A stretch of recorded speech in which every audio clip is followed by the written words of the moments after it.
Bismillahirrahmanirrahim. Assalamualaikum warahmatullahi wabarakatuh. Perkenalkan, nama saya Intan Nur Jamilaila. Saya mahasiswi Universitas Pamulang semester 7 dengan NIM 1810105506559. Di sini saya akan sedikit menjelaskan materi terkait keanggotaan dan organisasi koperasi untuk memenuhi tugas yang diampu oleh dosen Bapak Prasetyo Kurniawan, SEMM. Langsung saja, di sini ada keanggotaan koperasi. Mengacu pada Undang-Undang Perkoperasian Nomor 25 Tahun 1992, prinsip-prinsip koperasi mengenai anggota adalah bahwa keanggotaan bersifat sukarela dan terbuka. Maksudnya di sini adalah bahwa menjadi anggota koperasi tidak boleh dipaksa oleh siapapun dan tidak ada batasan atau diskriminasi dalam bentuk apapun. Jadi setiap warga negara Indonesia yang mampu melaksanakan tindakan hukum serta telah memenuhi persyaratan sebagaimana ditentukan di dalam anggaran dasar koperasi berhak untuk masuk menjadi anggota koperasi melalui partisipasi aktif di dalam usaha pengembangan koperasi yang dimasukinya. Yang berikutnya, bentuk partisipasi anggota. Di sini ada 3. Yang pertama, sebagai pemilik anggota memiliki kewajiban untuk turut aktif dalam pengambilan keputusan, evaluasi, dan pengendalian. Yang kedua, sebagai pemilik anggota koperasi memiliki kewajiban menyetor simpanan untuk modal koperasi. Dan yang terakhir di sini ada sebagai pelanggan atau pengguna anggota berhak dan sekaligus berkewajiban memanfaatkan pelayanan barang atau jasa dari koperasinya. Faktor yang mempengaruhi partisipasi anggota yang efektif yaitu adanya kesesuaian antara out program koperasi dengan kebutuhan dan keinginan para anggotanya, adanya permintaan anggota dengan keputusan-keputusan pelayanan koperasi, dan adanya tugas program koperasi dengan kemampuan manajemen koperasi. Kewajiban anggota koperasi.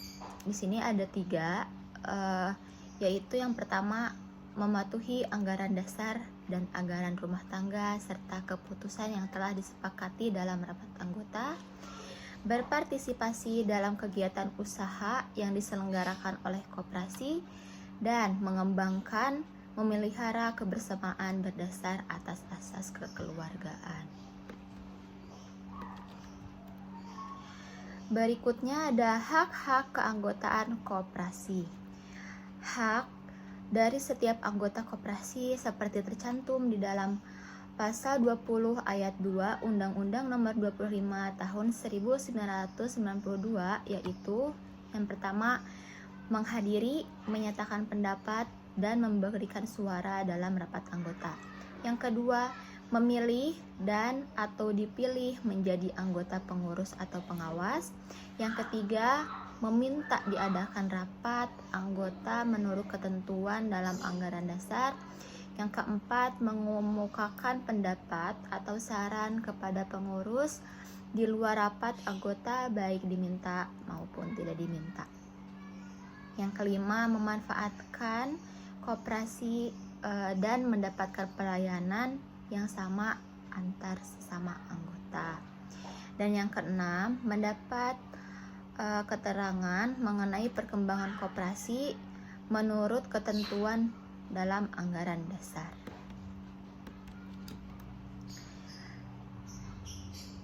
Ketentuannya yaitu di sini ada ketentuan tentang keanggotaan koperasi.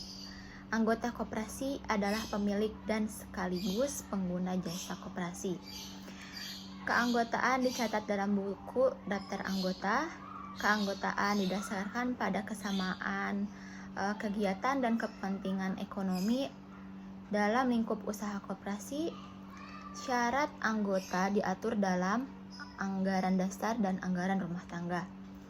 keanggotaan koperasi tidak dapat dipindahtangankan. Dan yang terakhir, setiap anggota mempunyai kewajiban dan hak yang sama.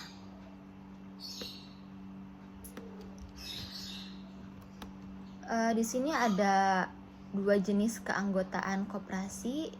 Yang pertama, koperasi primer, yang kedua, koperasi sekunder.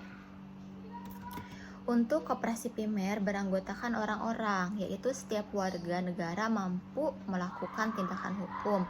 Sedangkan koperasi sekunder beranggotakan koperasi-koperasi yang berbadan hukum.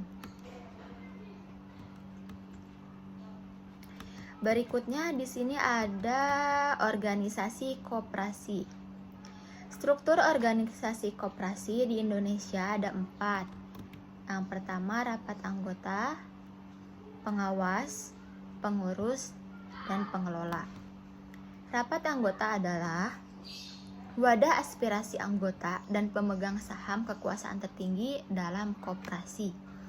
Sebagai pemegang kekuasaan tertinggi, maka segala kebijakan yang berlaku dalam koperasi harus melewati persetujuan rapat anggota terlebih dahulu, termasuk pemilihan, pengangkatan, dan pemberhentian personalia pengurus dan pengawas. Rapat anggota yang digelar atau dilaksanakan sekurang-kurangnya setahun sekali untuk menetapkan yang pertama, penetapan anggaran dasar, yang kedua, kebijakan umum, yang ketiga, pemilihan, pengangkatan, dan pemberhentian pengurus dan pengawas, yang keempat, rencana kerja, rencana budget, dan pendapatan serta pengesahan laporan keuangan. Yang kelima, pengesahan pertanggungjawaban. Yang keenam, pembagian SHU. Dan yang ketujuh, penggabungan, pendirian, peleburan, dan pembubaran. Yang kedua ada pengurus. Sini pengurus adalah badan yang dibentuk oleh rapat anggota dan disertai dan diserahi mandat untuk melaksanakan kepemimpinan koperasi, baik di bidang organisasi maupun usaha koperasi. Anggota pengurus dipilih dari dan oleh anggota koperasi dalam rapat anggota dalam menjalankan tugasnya. Pengurus bertanggung jawab terhadap rapat anggota. Masa jabatan pengurus paling lama 5 tahun untuk pertama kali. Susunan dan nama pengurus dicantumkan dalam akte pendirian. Berdasarkan pasal 30 Undang-Undang Nomor 25 Tahun 1992, pengurus koperasi mengemban tugas sebagai 1. Mengelola koperasi dan usahanya. Kedua, mengajukan rencana kerja serta rencana anggaran pendapatan dan belanja koperasi. Yang ketiga, menyelenggarakan rapat anggota. Yang keempat, membuat laporan keuangan dan pertanggungjawaban pelaksanaan tugas. Yang kelima, menyelenggarakan pembukuan keuangan dan inventaris secara tertib. Dan yang keenam, memelihara daftar buku anggota dan pengurus. Untuk menjalankan tugasnya, pengurus koperasi memiliki wewenang, yaitu mewakili koperasi di dalam dan di luar pengadilan, memutus penerimaan dan penolakan anggota baru, serta pemberhentian anggota sesuai dengan ketentuan dalam anggaran dasar. Yang ketiga ada pengawas. Pengawas adalah suatu badan yang dibentuk untuk melaksanakan pengawasan terhadap kinerja pengurus. Anggota pengawas dipilih oleh anggota koperasi di rapat anggota. Dalam pelaksanaannya, pengawas berhak mendapatkan setiap laporan pengurus dan merahasiakannya kepada pihak ketiga. Pengawas bertanggung jawab kepada rapat anggota. Pengawas bertugas untuk melakukan pengawasan kebijakan dan pengelolaan koperasi, dan ia berwenang untuk meneliti catatan yang ada dan mendapatkan segala keterangan yang diperlukan. Dan yang terakhir adalah pengelola. Pengelola koperasi adalah orang-orang yang diangkat dan diberhentikan oleh pengurus untuk mengembangkan usaha koperasi secara profesional dan efisien. Dalam perspektif itu kedudukan pengelola adalah pegawai atau karyawan yang diberi mandat atau kewenangan oleh pengurus. Demikian presentasi mengenai keanggotaan dan organisasi koperasi. Kurang lebihnya mohon maaf. Wassalamualaikum warahmatullahi wabarakatuh.